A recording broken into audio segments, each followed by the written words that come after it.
ಇದು ಕೂಪರಾಮ ವಾಟಿಕೆ ಅಂತ. ಬನ್ನಿ ಒಳಗಡೆ.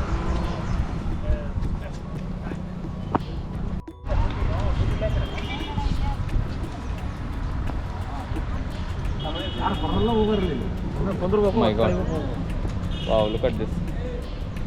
ಸರ್ ಇದೇನಕ್ಕೆ ಯೂಸ್ ಆಗ್ತಿತ್ತು ಸರ್? ಇದು ರೋಡ್ ಸೈಡ್ ಫೆಸಿಲಿಟಿ ಸರ್. ಆ ಕಾಲದಲ್ಲಿ ಹೆದ್ದಾರಿ ಸೌಲಭ್ಯಗಳು ಅಂತಂದೇಳಿ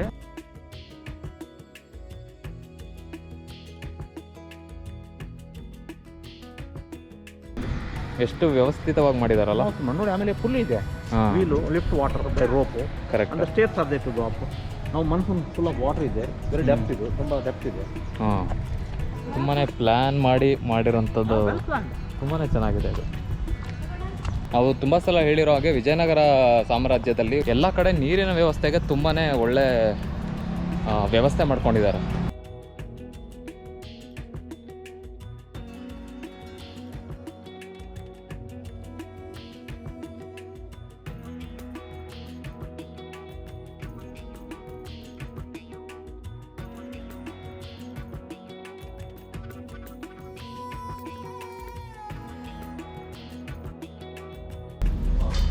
ಸೊ ಬನ್ನಿ ಒಳಗಡೆ ಹೋಗೋಣ.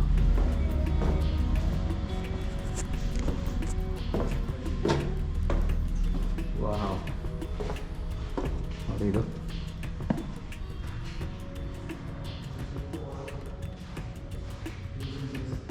ಸೊ ಇದನ್ನೆಲ್ಲ ನೋಡಿದ್ರೆ ಗೊತ್ತಾಗುತ್ತೆ ಎಷ್ಟು ವ್ಯವಸ್ಥಿತವಾಗಿ ಆಗಿನ ಕಾಲದಲ್ಲಿ ನೀರಿಗೆ ಪ್ರಾಮುಖ್ಯತೆ ಇತ್ತು. ಸೊ ಇಲ್ಲಿ ಮೇನ್ ರಸ್ತೆ ಇರೋದ್ರಿಂದ ಸಾಮಾನ್ಯವಾಗಿ ನೀರಿನ ಅವಶ್ಯಕತೆ ತುಂಬಾ ಇರುತ್ತೆ ಪ್ರವಾಸಿಗರಿಗೆ. ಅವರ ದಣಿವು ತೀರಿಸೋದಕ್ಕೋಸ್ಕರ ಇಲ್ಲಿ ಮಾಡ್ಕೊಂಡಿರೋ ಜಾಗ ಇದು. ನೀರು ಈಗಲೂ ಕೂಡ ಪ್ಯೂರ್ ಆಗಿದೆ. ಲಕ್ಕಿಲಿ ಪೊಲ್ಯೂಷನ್ ಏನೂ ಆಗಿಲ್ಲ. ಇದು ಕೂಪರಾಮ ವಾಟಿಕ ಅಂತ ಹೆದ್ದಾರಿ ಸೌಲಭ್ಯಕ್ಕೆ. ಆ ಕಾಲದಲ್ಲಿ ಇದು ಪ್ರಮುಖವಾದ ರಸ್ತೆ ಆಗಿತ್ತು. ಜನರು, ಪ್ರವಾಸಿಗರು, ಯಾತ್ರಿಕರು ಕೆಲ ಕಾಲ ಕುತ್ಕೊಂಡು ಬಾಯಾರಿಕೆ ಮಾಡ್ಕೊಳ್ಳೋದಕ್ಕೆ ಮಾಡಿರ್ತಕ್ಕಂಥದ್ದು. ಸ್ವಲ್ಪ ನೆರಳು ಕೂಡ ಇದೆ. ಆಮೇಲೆ ನೀರಿಗೆ ಇಳಿದು ಬರಲಿಕ್ಕೆ ಸ್ಟೆಪ್ಸ್ ಇದೆ. ಆಮೇಲೆ ಪುಲಿ ಚೈನಿಂದನೂ ಮೇಲೆ ಎತ್ಕೋಬೋದಾಗಿತ್ತು ಕಂಟಿನ್ಯೂದಿಂದ. ಮತ್ತು ಆಕ್ಟಾಗಲ್ ಅಂದರೆ 8 ಅಷ್ಟಕೋನ ಆಕೃತಿಯಲ್ಲಿದೆ. ಆಕ್ಟಾಗಲ್ ವಾಟರ್ ಪಾರ್ಕ್ ಇಂಗ್ಲೀಷಲ್ಲಿ. ಕನ್ನಡದಲ್ಲಿ ನಾವು ಕೂಪರಾಮ ವಾಟಿಕ ಅಂತ ಕರಿತೇವೆ. 15ನೇ ಶತಮಾನದಲ್ಲಿ ಆಗಿರ್ತಕ್ಕಂಥ ಕಟ್ಟಡಗಳು 600 ವರ್ಷಗಳ ಹಿಂದೆ ವಿಜಯನಗರ ಕಾಲದಲ್ಲಿ ನಿರ್ಮಾಣ ಮಾಡಿರ್ತಕ್ಕಂಥ. ಇದು ಮುಸ್ಲಿಂ ಶೈಲಿಯಲ್ಲಿ ಇದೆ. ಹೌದು, ಇಲ್ಲಿ ಆರ್ಚ್ ಡೂಮ್ಸ್ ನೋಡಿದ್ರೆ ಮುಸ್ಲಿಂ ಶೈಲಿ. ಬಟ್ ಹಿಂದೂ ರಾಜರೇ ಹಾಳು ಮಾಡಿಲ್ಲ. ಈ ಥರ ಕಟ್ಟೋದ್ರಿಂದ ಕಟ್ಟಡದ ಭಾರ ಸ್ಪ್ಲಿಟ್ ಆಗುತ್ತೆ. ಕಟ್ಟಡ ಸುದೀರ್ಘ ಬಾಳ ಬರುತ್ತೆ. ಹಿಂಗೆ ಕಟ್ಟಿಬಿಟ್ರೆ ಫ್ಲಾಟು ಒಂದೇ ಬೀಳುತ್ತೆ. ಈ ಥರ ಆದರೆ ಕಟ್ಟಡದ ಭಾರ ಹಿಂಗೆ ಸ್ಪ್ಲಿಟ್ ಆಗುತ್ತೆ. ಆ ಥರದಿಂದ ಮಾಡಿದ್ದಾರೆ.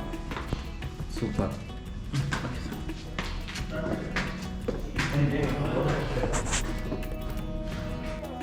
ಓಕೆ, ಸೊ ಇಲ್ಲಿಂದ ಹೊರಗಡೆ ಹೋಗೋಕ್ಕೂ ಅಂದರೆ ಮೇಲ್ಗಡೆ ಹೋಗೋಕ್ಕೂ ಜಾಗ ಇದೆ. ಸೊ